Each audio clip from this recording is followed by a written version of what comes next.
फक्त 500 मराठे आणि एका रात्रीत कोंढाणा परत स्वराज्यात.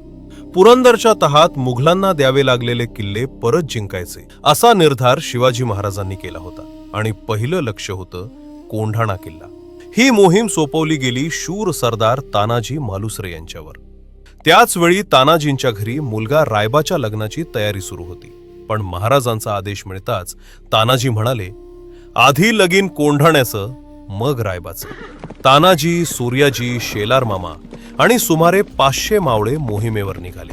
रात्रीच्या काळोखात त्यांनी कल्याण दरवाजाच्या बाजूनं दोरीच्या साह्यानं किल्ल्यावर गुप्त चढाई केली आणि अचानक हल्ला चढवला. किल्लेदार उदयभान राठोड आणि तानाजी यांच्यात जबरदस्त द्वंद्वयुद्ध पेटलं. तानाजी वीरमरण पावले, पण मावळ्यांनी हार मानली नाही आणि किल्ला जिंकून स्वराज्यात आणला. ही बातमी समजताच महाराज भावूक झाले आणि म्हणाले, गड आला पण सिंह गेला. तुम्हाला यावर डिटेल व्हिडिओ पाहायचा असेल तर कॉमेंट करून कळवा आणि या व्हिडिओला लाईक करा.